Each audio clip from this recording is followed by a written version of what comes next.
100% શુદ્ધ ઉચ્ચ ગુણવત્તાવાળું સિંગ તેલ ફ્રેન્ડ્સ તમે ઘરે જ કોઈ પણ મશીન વગર બનાવીને તૈયાર કરી શકો છો, એ પણ 10 જ મિનિટની અંદર. તો ફ્રેન્ડ્સ વિડીયોના એન્ડ સુધી બનેલા રહેજો અને વિડીયો પસંદ આવે તો ચેનલને સબસ્ક્રાઈબ કરવાનું તો ભૂલતા જ નહીં. તો ફ્રેન્ડ્સ આપણે અહીંયા જોશું કે 1 કિલો સિંગદાણા હોય છે તેમાંથી આપણે કેટલું તેલ તૈયાર થશે. તો સૌથી પહેલાં આપણે એક મિક્સર જારની અંદર સિંગદાણાનો પાવડર તૈયાર કરવાનો છે. ફટાફટ બને એટલે આપણે અહીંયા મિક્સર જારનો ઉપયોગ કરેલો છે. તો હવે આપણે દાણાને પીસી લેવાનો છે. બને એટલા ફાઇન પાવડર આપણે તૈયાર કરવાનો છે. તો તમે જોઈ શકો છો ફ્રેન્ડ્સ, આ રીતનો આપણો પાવડર તૈયાર થઈ ગયો. તો આ જ રીતથી ફ્રેન્ડ્સ આપણે બધા જ 1 કિલો સિંગદાણા છે તેનો પાવડર તૈયાર કરી લેવાનો છે. તો આ રીતે મોટા વાસણની અંદર આપણે પાવડર ઉમેરતા જવાનું છે. ફ્રેન્ડ્સ બને ત્યાં સુધી આપણે ફાઇન પાવડર જ તૈયાર કરવાનો છે. અને આ રીતે તમે જોઈ શકો છો ફ્રેન્ડ્સ, આપણો સરસ એવો પાવડર રેડી છે. તો સ્ટેપ બાય સ્ટેપ આપણે આ રીતે બધા જ પાવડર તૈયાર કરી લેવાનો છે. ફ્રેન્ડ્સ થોડી એવો સમય લાગશે, પણ ચોખ્ખું સિંગ તેલ કઈ રીતે આપણે ઘરે બનાવીએ તે આજે આપણે જોવાના છીએ ફ્રેન્ડ્સ. તો આ રીતે 1 કિલા સિંગદાણાનો આપણે પાવડર તૈયાર કરી લીધો છે. અહીંયા તમે કોઈ પણ સિંગદાણાનો ઉપયોગ કરી શકો છો. તો આપણી પાસે તો અત્યારે કોઈ પણ પ્રકારનું મશીન નથી ફ્રેન્ડ્સ. તો આ સિંગદાણાના પાવડરમાંથી આપણે તેલ અલગ કરવાનું છે. તો તેના માટે ફ્રેન્ડ્સ આપણે ઉકળતું ગરમ પાણી લેવાનું છે. એટલે બધું પાણી આપણે ફ્રેન્ડ્સ નથી ઉમેરી દેવાનું. આ રીતે ઉકળતું પાણી લેવશું અને 1 ચમચી જેટલું જ ઉમેરીશું. બસ 1 થી 2 ચમચી જેટલું પાણી ઉમેરવાનું. પછી આ રીતે આપણે જે રીતે રોટલીનો લોટ બાંધતા હોય ને ફ્રેન્ડ્સ, તે રીતે આપણે લોટ જે આપણે પાવડર તૈયાર કરેલો દાણાનો તે ભેગો કરવાનો છે. તો આ રીતે આપણે જે રીતે રોટલીનો લોટ બાંધીએ છીએ સેમ પ્રોસેસથી આપણે આ રીતના મિક્સ કરતા જશું. તમે અહીંયા જોઈ શકો છો. તો અહીંયા સિંગદાણાનો આ રીતના લોટ બંધાઈ રહ્યો છે ફ્રેન્ડ્સ, તમે જોઈ શકો છો. અત્યારે એવું લાગશે કે આમાંથી આપણે તેલ કેવી રીતે કાઢશું, પણ ફ્રેન્ડ્સ તમે વિડીયોના એન્ડ સુધી બનેલા રહેજો, તમને ખૂબ જ સરસ એવું રિઝલ્ટ મળશે. તો આ રીતે ફ્રેન્ડ્સ આપણે ભેગું કરતું જવાનું છે. અને જરૂર લાગે તો 1 ચમચી જેટલું આપણે પાણી ઉમેરી દેવાનું છે. અત્યારે ફ્રેન્ડ્સ આપણે આ જે પાણી તૈયાર કરેલું છે એમાંથી બધા પાણીનો યુઝ નહીં કરીએ. 5 થી 6 ચમચી જેટલું જ આપણે અહીંયા પાણીનો યુઝ કરીશું. તો આ રીતે ફ્રેન્ડ્સ આપણે થોડું થોડું પાણી ઉમેરતા જશું અને લોટ બાંધીને તૈયાર કરી લેશું. અત્યારે લોટ બાંધીને મસળવાનું છે, બને એટલું મસળવાનું છે. થોડી એવી મહેનત લાગશે ફ્રેન્ડ્સ, પણ જો ઘરે આવી વસ્તુ આપણે તૈયાર કરવી હોય તો મહેનત તો લાગે જ છે. આમાંથી ફ્રેન્ડ્સ આપણને ચોખ્ખું અને 100% શુદ્ધ સિંગ તેલ મળવાનું છે. તો તમે વિડીયોના એન્ડ સુધી બનેલા રહેજો અને વિડીયો પસંદ આવે તો ચેનલને સબસ્ક્રાઈબ કરજો અને વિડીયો તમારા ફ્રેન્ડ્સ અને ફેમિલી મેમ્બરમાં શેર કરવાનું તો ભૂલતા જ નહીં. તો આ રીતે ફ્રેન્ડ્સ તમે જોઈ શકો છો, આપણે અહીંયા મિક્સ કરતા જઈએ છીએ અને થોડું થોડું પાણી ઉમેરતા જઈએ છીએ. પણ આપણા હાથની અંદર તમે અહીંયા જોયું હશે કે તેલ જેવું દેખાવા લાગેલું છે. આ રીતે તમે દબાવશો ને એટલે તમારા હાથમાં તેલ જેવું પદાર્થ આવવા લાગશે. અહીંયા ફ્રેન્ડ્સ વધારે પાણી નહીં ઉમેરી દેવાનું.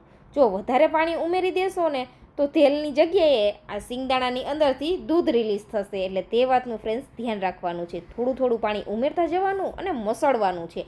બને એટલું મસળવાનું છે. જેટલું મસળશો ને એટલું ઓઇલ વધારે આવશે. તો આ રીતે 1 ચમચી પાણી ઉમેરતા જવાનું અને સારી રીતે મિક્સ કરતા જવાનું. સાવ સરળ સિમ્પલ જ છે, પણ થોડી એવી મહેનત લાગશે. ઘણી વખત ફ્રેન્ડ્સ આપણને આઈડિયા ન હોય કે 1 કિલો સિંગદાણા લઈએ આપણે તો તેમાંથી આપણને કેટલું તેલ મળે. તો ફ્રેન્ડ્સ આજના વિડીયોના એન્ડ સુધી જોડાયેલા રહેજો, જેથી તમે જોઈ શકો કે 1 કિલો સિંગદાણા હોય તેમાંથી આપણે કેટલું તેલ બનીને તૈયાર થાય છે. તો આ રીતે ફ્રેન્ડ્સ તમે જોશો, દબાવીએ ને એટલે તેલ અલગ થાય છે. આ છે 100% શુદ્ધ સિંગ તેલ. તો હજુ પણ આપણે આને મસળવાનું છે. બને એટલું મસળવાનું ફ્રેન્ડ્સ, થોડું જોર લગાવીને મસળવાનું, એટલે તેલ છે તે બધું આ રીતે રિલીઝ થશે. ફ્રેન્ડ્સ તમે અહીંયા જોઈ શકો છો તેલ અલગ દેખાવા લાગેલું છે. હવે જેટલું તેલ તૈયાર થયેલું છે તે તેલને આપણે અલગ વાસણની અંદર કાઢી લેવાનું છે. આ રીતે આપણે મસળીએ એટલે તમે જોશો ફ્રેન્ડ્સ ઉપર તેલ આવવા લાગેલું છે. હવે તેલ રિલીઝ થવાનું ચાલુ થઈ ગયું છે આ સિંગદાણાની અંદરથી, તમે અહીંયા ફ્રેન્ડ્સ જોઈ શકો છો. જ્યાં સુધી થાક ન લાગે ને ફ્રેન્ડ્સ ત્યાં સુધી આપણે મસળતા જ જવાનું છે. આ રીતે મસળશું ને એટલે સરસ એવું બધું તેલ રિલીઝ થઈ જશે. તો હવે આપણે આમાંથી તેલ અલગ કરવાનું છે ફ્રેન્ડ્સ. તો તેના માટે આપણે એક અલગ બાઉલ લઈ લેશું. હવે બાઉલની અંદર ફ્રેન્ડ્સ આપણે આ રીતે મીડિયમ સાઇઝનો જે લુઓ તૈયાર કરી લેવાનો છે સિંગદાણાના પાવડરનો, અને દબાવીને આપણે તેની અંદરથી બધું તેલ અલગ કરી લેવાનું છે. થોડી મહેનત લાગશે, પણ ફ્રેન્ડ્સ ચોક્કસથી 100% શુદ્ધ સિંગ તેલ બનીને તૈયાર થશે. તો જે કાંઈ પણ ફ્રેન્ડ્સ આપણે તૈયાર કરેલો છે આ પાવડર, તેની અંદરથી આ રીતે આપણે બધું જ તેલ નીચોવીને કાઢી લીધું છે. તમે અહીંયા જોઈ શકો છો. જો આમાં ન ફાવે ફ્રેન્ડ્સ તો આ રીતે મોટા વાસણની અંદર ટ્રાન્સફર કરી દેવાનું અને બધું જ તેલ છે તે દબાવીને કાઢી લેવાનું. તમે જોઈ શકો છો જે કાંઈ રિલીઝ થાય તે બધું પ્યોર સિંગ તેલ છે. આ પ્રોસેસ મશીનમાં અને ઘાણીમાં કરવામાં આવે છે, પણ આપણી પાસે ઘરે ઘાણી કે મશીન હોતા નથી ફ્રેન્ડ્સ. તો ઘણી વખત ફ્રેન્ડ્સ એવો સમય આવે તો તમે આ રીતે પણ સિંગદાણામાંથી તેલ અલગ કરી શકો છો. થોડું એવી મહેનત લાગે છે. હવે ફ્રેન્ડ્સ આપણે આ તેલ તો અલગ કરી લીધું, પણ આ તેલને આપણે સ્ટોર કેવી રીતે કરવું, કારણ કે આપણે તેની અંદર પાણીનો યુઝ કરેલો છે. તો ફ્રેન્ડ્સ તમારે શું કરવાનું, આ રીતે બધું જ તેલ નીચવાઈ જાય ને પછી એક મોટા વાસણની અંદર આ તેલ લઈ લેવાનું છે. જેટલું તેલ તૈયાર થયું હોય ને એટલું. તો આ તેલને તમારે ગેસ ઉપર થોડી વાર રાખીને ગરમ કરી લેવાનું, જો તમારે આ તેલને સ્ટોર કરવું હોય તો. તમે જોઈ શકો છો ફ્રેન્ડ્સ, અહીંયા 100% શુદ્ધ સિંગ તેલ તૈયાર થઈ ગયું છે. હવે આ તેલને તમારે ગાળવું હોય તો ગાળી પણ શકો છો. તો હજુ તેલ બનાવવાની પ્રોસેસ પૂરી નથી થઈ. પહેલી વાર આપણે જેટલું તેલ નીકળ્યું એટલું આપણે અલગ બાઉલમાં કલેક્ટ કરી લીધું છે. હવે ફ્રેન્ડ્સ આપણે ફરી તે જ વાસણની અંદર સેમ પ્રોસેસ રિપીટ કરવાની છે. ફરીથી આપણે 1 ચમચી જેટલું પાણી ઉમેરીશું અને ફરીથી આપણે થોડી વાર માટે આ મસાલાને મસળવાનો છે, જેથી જે કાંઈ પણ બચેલું તેલ હોય તે નીકળી જાય. તો ફરીથી આપણે 1 ચમચી ઉકળતું ગરમ પાણી ઉમેરી દેવાનું છે અને ફરીથી આપણે જ્યાં સુધી મસળાય ત્યાં સુધી મસળી લેવાનું છે અને ફરીથી આપણે તેમાંની અંદરથી જે કાંઈ તેલ નીકળે તે બધું અલગ કરી લેશું. તમે અહીંયા ફ્રેન્ડ્સ જોઈ શકો છો, હજુ પણ આની અંદર ઘણી માત્રામાં તેલ છે. તો આ રીતે ફરીથી આપણે મસળીને જે કાંઈ પણ તેલ હશે તે આપણે બાઉલમાં સેમ પ્રોસેસથી કલેક્ટ કરી લેવાનું છે. તમે ફ્રેન્ડ્સ અહીંયા જોઈ શકો છો, પહેલાં આપણા સિંગદાણાનો કલર કેટલો લાઇટ હતો, પણ આ રીતે મસળવાથી તેનો હલકો એવો ડાર્ક કલર થઈ ગયેલ છે. તમે અહીંયા જોઈ શકો છો. તો આ રીતે આપણે ફરીથી દબાવીને જે કાંઈ પણ ઓઇલ નીકળશે તે બધું આ રીતે અલગ કરી લેશું અને બાઉલમાં કલેક્ટ કરી લેવાનું છે. જો ગાળવું હોય તો સાથે તમે ગરણો રાખીને આ તેલ ગાળી પણ શકો છો. આ પ્રોસેસ ફ્રેન્ડ્સ જ્યાં સુધી થાકો નહીં ત્યાં સુધી તમે કરી શકો છો. એટલે જે કંઈ પણ તેલ હશે મગફળીનું તે બધું આ રીતે અલગ થઈ જશે. તમે અહીંયા જોઈ શકો છો ફ્રેન્ડ્સ. તો આજનો આ વિડીયો ફ્રેન્ડ્સ તમને કેવો લાગ્યો કમેન્ટ ફ્રેન્ડ્સ જરૂરથી કરજો અને સિંગ તેલ કાઢવાની આ રીત તમને કેવી લાગી કમેન્ટમાં જરૂરથી જણાવજો. તો હાલ ઇન્ટરનેટ ઉપર ફ્રેન્ડ્સ આ વિડીયો ખૂબ વાયરલ થઈ રહ્યો છે કે ઘરે આપણે સિંગ તેલ કઈ રીતે બનાવી શકીએ. તો તે જોવા માટે ફ્રેન્ડ્સ આપણે આ વિડીયો બનાવેલો છે કે 1 કિલો સિંગદાણામાંથી આપણે કેટલું તેલ નીકળે છે. તો અહીંયા ફ્રેન્ડ્સ આપણે બધું તેલ બાઉલમાં કલેક્ટ કરી લીધું છે. તમે અહીંયા જોઈ શકો છો. તો આ રીતે ફ્રેન્ડ્સ આપણે વજનમાં માપીએ તો ઘટ અને 100% શુદ્ધ એવું આપણું અહીંયા સિંગ તેલ રેડી છે. વજનમાં માપીએ તો 150 ગ્રામ જેટલું તેલ આ બનીને તૈયાર થયેલું છે. પણ આ તેલની અંદર ફ્રેન્ડ્સ અત્યારે થોડો એવો પાણીનો ભાગ છે, એટલે જો તમારે તેલને સ્ટોર કરવું છે તો તમારે ગેસ ઉપર તેલ રાખીને થોડી વાર માટે ગરમ કરી લેવાનું, જેથી પાણીનો ભાગ હોય તે હવા મારફતે ઉડી જાય અને 100% શુદ્ધ સિંગ તેલ આપણું મળી રહે. હવે જે કાંઈ આ કુરચા બચેલા છે તેને ફ્રેન્ડ્સ આપણે ફેંકવાના નથી, તેનો પણ આપણે સુંદર એવો રીયુઝ કરવાનો છે. તો આ રીતે તેને તોડીને આપણે એક મોટા જાડા તળિયાવાળા વાસણની અંદર ઉમેરી દેવાનો છે. આનો ફ્રેન્ડ્સ આપણે એકદમ જોરદાર વાનગી તૈયાર કરીશું. આપણે સિંગદાણામાંથી તેલ તો અલગ કરી લીધું છે, પણ હજુ પણ આની અંદર થોડું એવો તેલનો ભાગ છે અને ટેસ્ટી પણ એટલું છે, એટલે આને ફેંકવાની કંઈ જ જરૂર નથી ફ્રેન્ડ્સ. આપણે તેનો ખૂબ જ સુંદરની એવી તેમાંથી વાનગી તૈયાર કરવાની છે. તો આ રીતે આપણે તેને સરસ એવું છૂટું પાડી લીધું છે. હવે ગેસની ફ્લેમ ઓન કરી દઈશું અને તેને આપણે શેકવાનું છે. 5 થી 7 મિનિટ માટે આપણે તેને શેકી લેશું. થોડી વાર માટે ગેસની ફ્લેમ હાઈ કરી દેવાની અને પછી ગેસની ફ્લેમ મીડિયમ રાખવાની.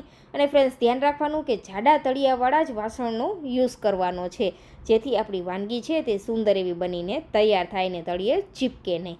તો હવે તેની અંદર ફ્રેન્ડ્સ આપણે ખૂબ જ સરસ ફ્લેવર આવે એના માટે 2 ચમચી જેટલું ઘી ઉમેરેલું છે. ઘી ઉમેરવું ટોટલી ઓપ્શનલ છે ફ્રેન્ડ્સ. આપણે ફક્ત અહીંયા ટેસ્ટ સારો આવે તેના માટે જ ઘી ઉમેરેલું છે. તો હવે સરસ એવું આપણે શેકી લીધું છે ફ્રેન્ડ્સ. તો તેની અંદર આપણે ઉમેરી દેવાનો છે સ્વાદ અનુસાર ગોળ. પહેલાં આ મિશ્રણને આપણે 10 મિનિટ માટે શેકી લીધું.